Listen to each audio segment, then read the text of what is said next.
Hello there, and I want to talk about guidance. I want to explain how we're guided in life. It's because such an amazing thing. It's like miracles every day. It really is. I kid you not. Um, and we are guided in many ways, and you can choose the way you're guided. You can agree. You can agree that some people are guided by spirit. They want to call them spirit. Some people want to call them angels.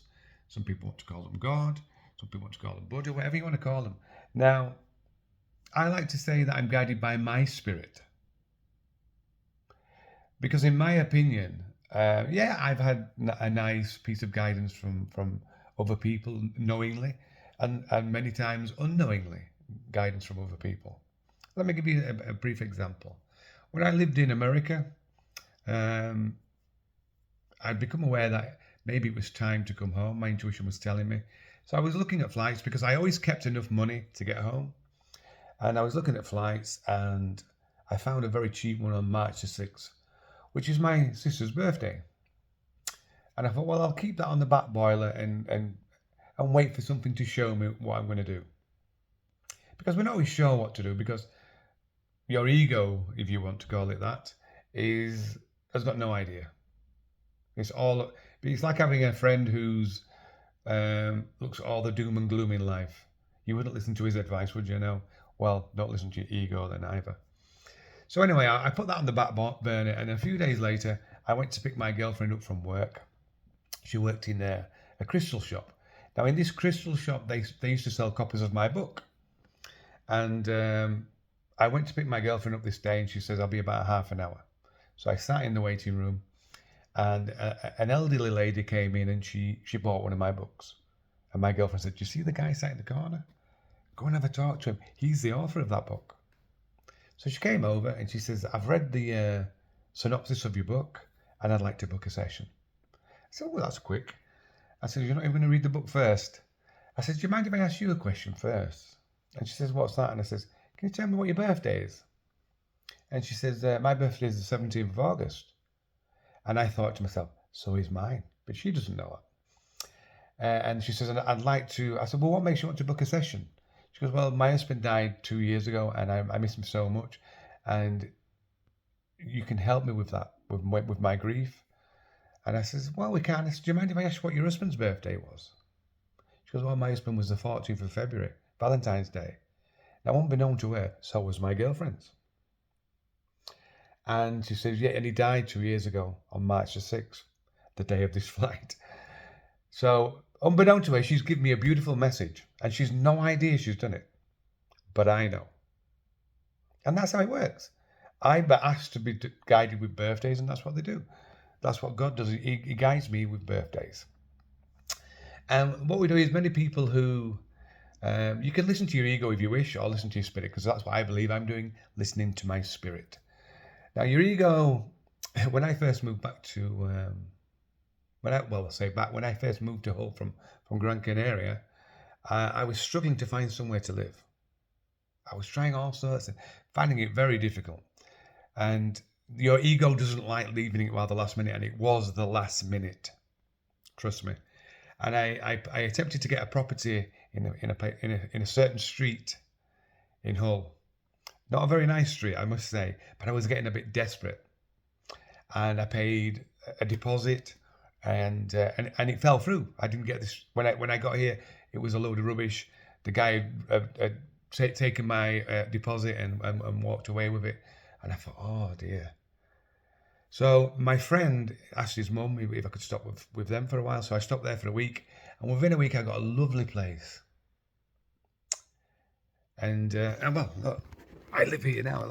There's a little view of where I look out to. It's a beautiful place where I live. And that's what your spirit gives you, a beautiful place. My ego would have had me in this street called Pendrell Street, which is an absolute nightmare of a street.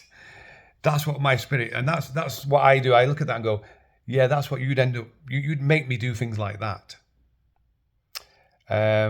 So I don't listen to my ego. I understand he's okay for counting, and he's okay for planning things that I've already been shown what I'm going to do by my spirit. It's okay for planning things and doing things like that, remembering things. but you have to keep quieting him down because they will have you living in Pendle Street. And I apologise to anybody who lives in Pendle Street.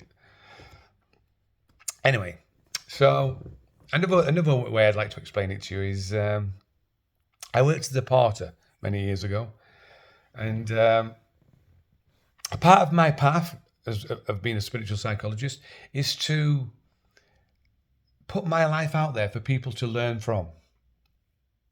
That's why I'm very open about things. So when I was working as a porter, I used to talk about my personal life a little bit at work, and people, it was like a soap opera to them. They quite loved the stories. And I'd had some relationship problems with a girl who was going through a lot of problems of her own, and I promised that I would support her and I would stand back and wait for her. And it was difficult at the time, and I tell them, my friends used to say, how's things with your girlfriend? I said, no, I still know better yet. And every day I used to read my horoscope. Now, I don't like horoscopes. It's not my thing. Clever people who are astrologists and astronomers, it's too complicated for me. I'm a very simple person. So I would read my horoscope every day. And people used to make fun of me at work, saying, no, look at him, Mystic Meg. And I went, no, I says, it's not mine. When it's mine, we'll know it's mine because it'll be absolutely bang on. But it's not mine, that one. So I was kept talking over the next few weeks about my girlfriend, and I says, I got my intuitions telling me to go and see her. But the problem is my car's broken. I says, but how strange that a friend of mine in the area asked me to have a night out with him. And when I told him my car was off the road, he said, well, why don't you, I'll come and pick you up. I thought, oh, you might get to see her this weekend. And I hope it works out for you, Rob. I said, oh, thanks a lot. So after the weekend, I go to work, and I said, did you see her? Did you see her? So it's like a soap opera.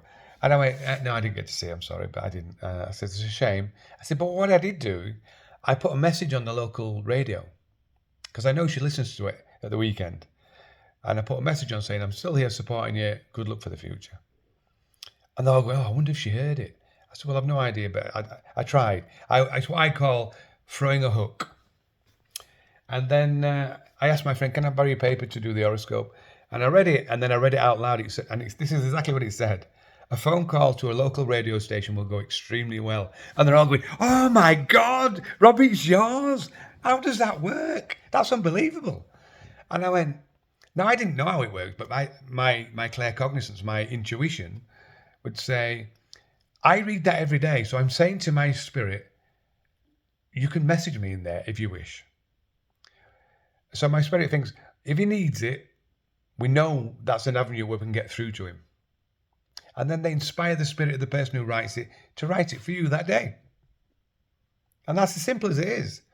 That is, I mean, many people think that's a load of rubbish. And some people, unfortunately, would think of this and go, no, they won't say how amazing it is.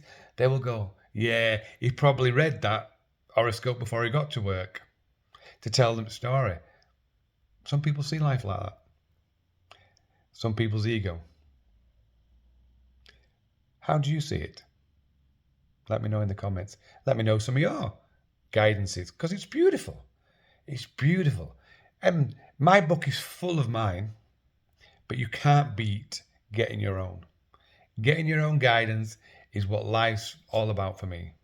Because it comes, don't get me wrong, I've had some lovely messages like that lady who didn't know she was giving me a message.